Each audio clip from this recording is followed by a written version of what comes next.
칼의 죽음으로 말미암아 저녁 때까지 슬퍼하여 울며 금식하니라. 아멘. 이 시간 하나님의 말씀을 통하여 참된 성도가 이 땅에서 살아갈 때 어떠한 자세를 취해야 하는지를 함께 살펴보며 이를 통해 동일한 은혜가 우리의 삶 가운데 넘칠 수 있기를 간절히 원합니다. 우리 서로 바라보시면서 인사하도록 하겠습니다. 축복합니다. 사랑합니다. 축복합니다. 사랑합니다. 축복합니다. 이제 말씀을 나누도록 하겠습니다. 여러분, 인생이란 무엇일까요? 여러분들의 인생을 한번 이렇게 싹 돌아보시면서 그 인생을 맛으로 한번 표현하라고 한다면은 여러분들의 인생을, 지금까지 살아왔던 인생은 어떠한 맛으로 한번 표현해 보시겠습니까? 아마도 한 가지 맛으로만 나의 인생을 표현한다라고 하기에는 참으로 어려울 것만 같습니다. 인생은 여러 가지 상황과 또 과정을 통해서 단맛, 쓴맛, 짠맛, 신맛 등 다채로운 맛들이 나타나기 때문인 것이겠죠.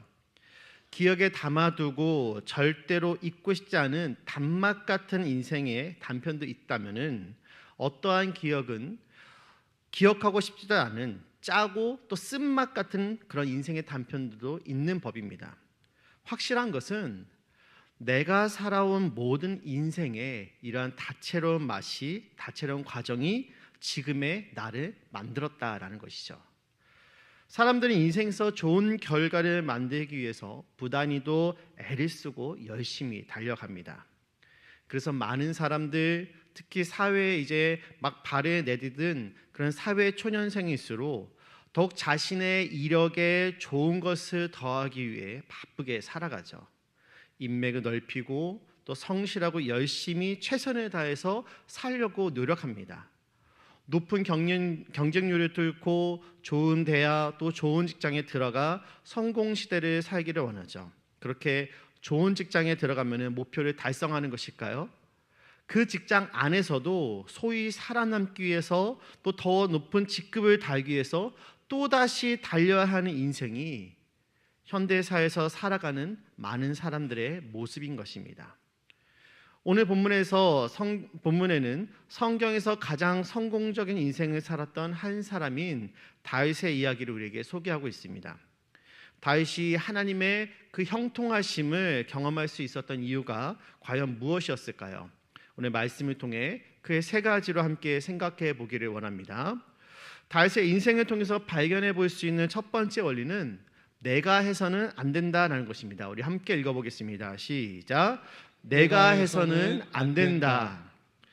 다윗은 자신의 인생의 방향키를 하나님께서 지고 계신다라는 그러한 사실을 경험적으로 잘 알고 있었습니다. 따라서 그의 형통한 삶의 첫 번째 비결은 내가 하지 않고 바로 하나님의 주권을 철저히 인정하며 하나님께서 하시도록 모든 것을 맡겨버렸다는 데 있다는 것이죠. 다윗은 사울과 요나단이 죽었다는 소식을 들었습니다. 그 소식을 전해준 사람은 한 청년이었죠. 다윗은 그에게 자초지종을 묻습니다. 이에 대해 청년이 6절에서 10절에 걸쳐서 이야기를 하는데 그 내용을 요약해 보면 다음과 같습니다. 우연히 길보아 산에 올라갔다가 사울 왕이 저에게 너무 고통스러우니까 죽여달라고 부탁했습니다.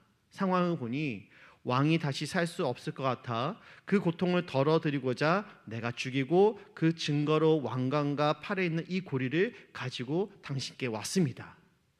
그런데 사실 이 청년은 완전히 날조된 거짓 보고를 지금 하고 있습니다. 사무엘상 31장 4절과 5절 말씀 우리 함께 보도록 하겠습니다. 함께 봅니다. 시작. 그가 무기를 든 자에게 이르되 내 칼을 빼어 그것으로 나를 찌르라 할례 받지 않은 자들이 와서 나를 찌르고 모욕할까 두려워하노라 하나 무기를 든 자가 심히 두려워하여 감히 행하지 아니하는지라. 이에 사울이 자기의 칼을 뽑아서 그 위에 엎드러짐에 무기를 든 자가 사울이 죽음을 보고 자기도 자기 칼 위에 엎드러져서 그와 함께 죽으니라. 아멘. 앞에서 다윗에게 사울의 죽음을 알리던 이 청년의 말과 실제의 상황이 다른 것을 우리는 알 수 있습니다. 청년이 다윗에게 이런 거짓말을 한 이유가 무엇이었을까요? 바로 성공을 위해서라는 것이죠.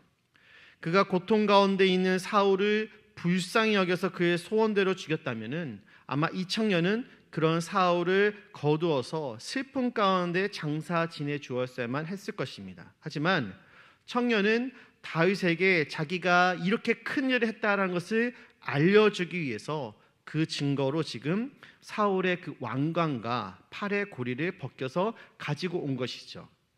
아마도 청년은 다윗이 사울의 죽음을 기뻐하리라라고 생각했을 것입니다. 그래서 내가 죽였다라고 말하며 자기 자신을 부각시키고 있는 것이죠.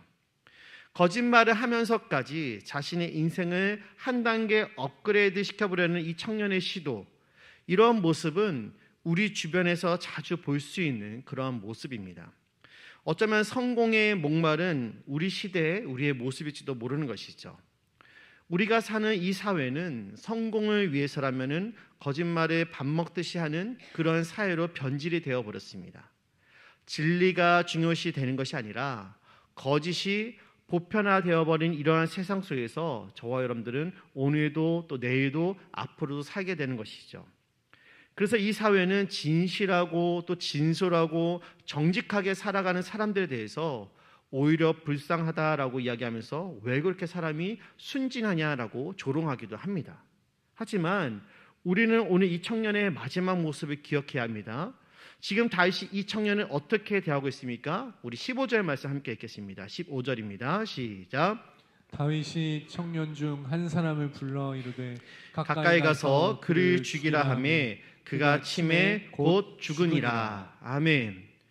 이 청년은 자신의 성공을 위해서 사울의 죽음을 지금 이용했지만 그는 결코 자신이 원하고자 하는 것을 얻지 못했습니다. 사랑하는 성도 여러분, 다른 사람을 짓밟고 성공하게 원하는 사람들은 그 기쁨이 결코 오래가지 못하는 법입니다. 우리는 이 사실을 명심해야만 합니다.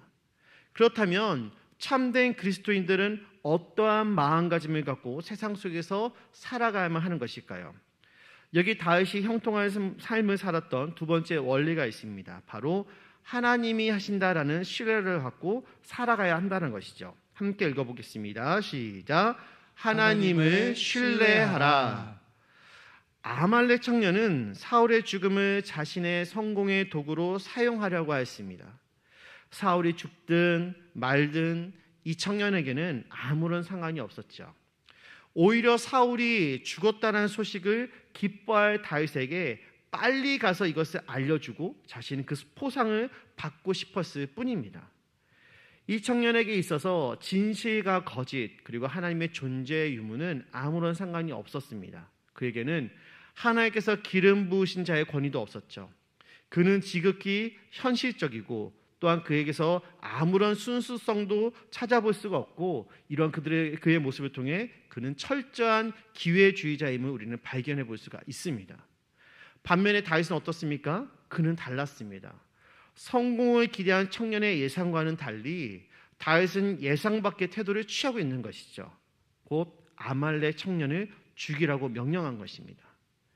다윗이 이렇게 한 것은 다윗은 사울을 여전히 여호와의 기름 부음 받은 자로 인식하고 있었기 때문이고 그분께 자신의 삶과 조국 이스라엘의 운명을 맡기고 있었기 때문인 것입니다.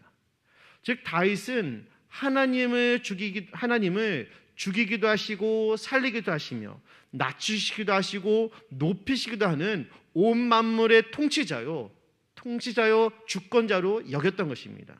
여러분, 사울이 어떤 사람입니까? 그는 정말로 비인격적이고 말이 잘 통하지 않는 사람입니다. 저런 사람이 어떻게 왕이라고, 그것도 신정국가인 이스라엘의 왕이라고 앉아있나 싶을 정도로 그는 무능력하고 어리석고 한계가 많은 사람이었습니다. 불순종과 교만, 비교의식으로 점철되어 나중에는 정신이 오락가락할 정도였죠. 부도덕하고 온전치 못하고 폭정을 일삼는, 그래서 이스라엘 백성들이 받았던 고통의 원인을 제공한 그런 사람이었습니다. 하지만 그는 분명히 하나님이 기름 부어서 세우신 왕이었습니다. 다윗은 이것에 주목했던 것입니다. 이 세상의 주권자이신 하나님께서 기름 부으신 사람. 다윗에게는 사울을 죽일 만한 기회가 몇 번이나 있었죠. 그가 자고 있었던 천막에서, 또 용변에 보던 동굴에서, 주위에서 모두 다 죽이라고, 이것이 바로 하나님께서 주신 기회다라고 말했습니다. 어쩌면 다윗의 그 내면 안에서도 고생 끝 행복 시작이야 라고 외치며 죽여라, 죽여라고 생각하고 외치는 그 소리를 들었을지도 모릅니다. 하지만 다윗은 주변에서 들리는 사람들의 말, 또 자신의 내면에서 나타나는 그 속삭임에 귀 기울이지 않았습니다. 왜입니까? 하나님이 죽이라고 말씀하시지 않았기 때문이라는 것입니다. 인간적인 마음으로 왜 그러고 싶지 않았겠습니까? 왜 쉽게 왕이 될 수 있는 길을 가려고 하지 않았을까요? 하지만 다윗은 하나님의 권위를 인정했기에 그가 세우신 왕의 권위도 끝까지 인정하며 나아갔던 것입니다. 다윗이 동굴에서 살짝 사울의 옷자락을 베었을 때도 그는 그것 가지고도 마음에 찔렸죠. 오히려 다윗은 사울을 내 아버지여라고 불렀습니다. 다윗은 사울을 결코 원수로 생각하지 않았고 오히려 그가 충성을 다해 섬겨야 할 하나님의 기름 부음을 받은 이스라엘의 왕으로 생각했던 것이죠. 그에게는 이러한 믿음이 있었습니다. 사울은 하나님께서 기름 부으신 자이다. 하나님은 살아계신다. 나는 심판자가 아니다. 심판은 오직 하나님 한 분만이 하실 뿐이다. 나도 똑같이 부족한 피조물 중에 한 사람일 뿐인 것이다. 그래서 다윗은 사울을 죽이지도 않았을 뿐만 아니라 그의 죽음을 오늘 본문에서 애도하며 슬퍼하고 있었던 것입니다. 우리 14절 말씀 같이 한번 보겠습니다. 14절입니다. 시작. 다윗이 그에게 이르되 내가 어찌하여 손을 들어 여호와의 기름 부음 받은 자 죽이기를 두려워하지 아니하였느냐 하고. 아멘. 다윗에게 상을 기대했던 청년은 오늘 죽음을 맛보았습니다.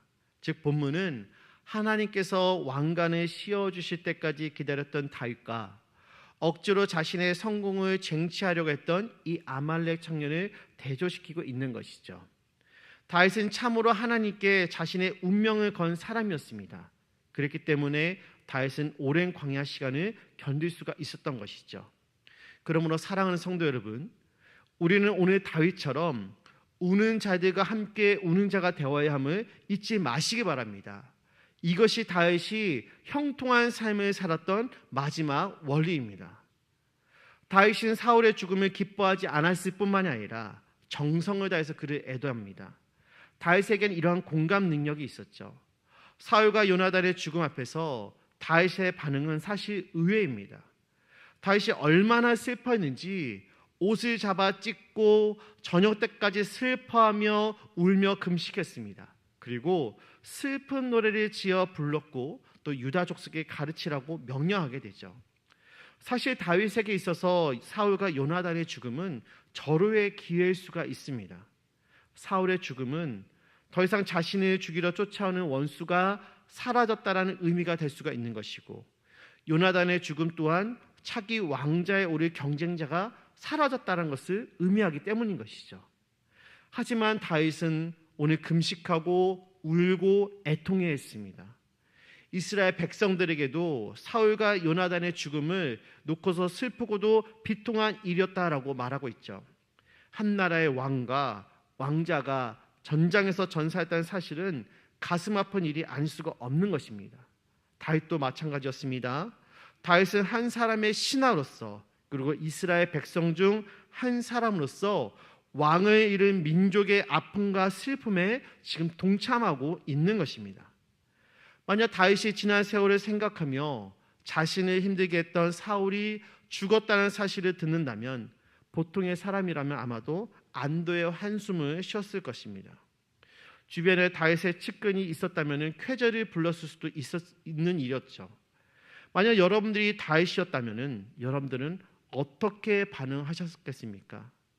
우리 자신을 힘들게 하고 괴롭게 한 사람의 불행을 겉으로는 드러내지 않았더라도 속으로는 기뻐했을지도 모르는 일인 것이죠. 아마도 자업자득이다라고 말하면서 웃을 수도 있는 것입니다. 하지만 다윗은 왕과 왕자를 잃고 우는 백성들과 함께 울며 그들의 아픈 마음을 달래고 있습니다. 바울도 로마서에서 우는 자들과 함께 울라라고 우리에게 권면하고 있죠. 우리나라 속담에 사촌이 땅을 사면 배가 아프다라는 말이 있습니다. 가까운 사람이 잘 되면 함께 그것을 기뻐해야 하는데 오히려 우리의 마음은 그렇지 못함을 빗대는 그런 말이죠. 사랑하는 성도 여러분, 여러분들은 이 두 가지 말 중에 어떠한 사람입니까? 사촌이 땅을 사면 배가 아픈 사람입니까? 아니면 우는 자들과 함께 울 수 있는 사람입니까? 다윗이 하나님을 자기 자신의 주권자뿐만이 아니라 이 세상의 주권자로 인정하고 그렇게 살아왔던 것처럼 우리 인생의 주권자 역시도 하나님이심을 잊지 않기를 간절히 원합니다. 이제 말씀을 정리하도록 하겠습니다. 우리는 오늘 다윗이 형통할 수 있었던 원리를 함께 살펴보았습니다. 다윗은 성공을 위해서라면 물불을 가리지 않는 그런 사람이 아니었죠. 그는 자신의 인생, 자신의 성공을 바로 하나님의 주권에 맡겼던 사람이었습니다. 그 결과 하나님께서 때가 되었을 때 사울을 심판하셨죠. 그렇게 다윗의 때가 오게 하신 것입니다. 또 하나님은 사울의 죽음에 연루될 수도 있는 사울과 블레셋 간의 전투에서 다윗을 벗어나게 하심으로 다윗의 왕관에 사울의 피가 묻지 않도록 하셨던 것입니다. 하나님은 그를 왕이 찬탈자가 아닌 도덕적 정통성을 가진 왕으로 세워가셨습니다. 그리고 이런 다윗의 지혜로운 행동을 통해 10년이 채 못 되어서 온 이스라엘 백성들이 다윗을 진정한 왕으로 섬기도록 만들어 주셨던 것이죠. 피 흘림이 없는 전국적인 평화 통일을 이렇게 이루어낼 수가 있었던 것입니다. 혹시 여러분 주변에 여러분들을 힘들게 하는 사람들이 있으십니까? 그렇다면 로마서 12장에 있는 이 하나님의 말씀을 기억하시기 바랍니다. 우리 로마서 12장 19절과 20절 말씀 함께 한 목소리로 읽도록 하겠습니다. 시작. 내 사랑하는 자들아, 너희가 친히 원수를 갚지 말고 하나님의 진노하심에 맡기라. 기록되었으되 원수 갚는 것이 내게 있으니 내가 갚으리라고 주께서 말씀하시니라. 내 원수가 줄이거든 먹이고 목마르거든 마시게 하라. 그리함으로 내가 숯불을 그 머리에 쌓아 놓으리라. 악에게 지지 말고 선으로 악을 이기라. 아멘. 참된 성도는 하나님의 주권 아래 순복할 줄 아는 자들입니다. 오늘 다윗이 그러한 자였습니다. 세상의 권세를 잡은 사단은 수단과 방법을 가리지 않고 성도들을 공격합니다. 그러나 그러한 사단의 교묘한 계략도 하나님은 그분의 뜻을 이루어 나타나는데 사용하실 수가 있는 분이시죠. 대표적으로 구약의 욥의 고난이 그러하였고 신약에서 예수님의 순환이 그러하였습니다. 사단은 여자의 후손인 예수님의 뒷발끝이만 상하게 할 뿐 아무것도 할 수가 없었죠. 예수님을 사망 권세로부터 건져내어 하나님의 주권을 증명하시는 것을 우리는 그의 모습을 통해서 발견해 볼 수가 있습니다. 하나님은 온 세상의 주인이십니다. 지금도 하나님은 그 선하신 뜻 가운데서 온 세상을 운행하시며 통치하고 계십니다. 그러므로 항상 하나님의 주권을 인정하며 원수까지도 사랑으로 품을 수 있는 우리 귀한 성도 여러분 될 수 있기를 간절히 원합니다. 우리가 그분의 주권을 인정할 때 그분께서 우리를 들어 다윗처럼 귀하게 사용해 주실 것을 우리가 믿으며 나아갈 수 있기를 간절히 원합니다. 하나님의 나라를 위해 이 귀한 사역에 저와 여러분들이 온전히 쓰임받을 수 있기를 간절히 기도드립니다.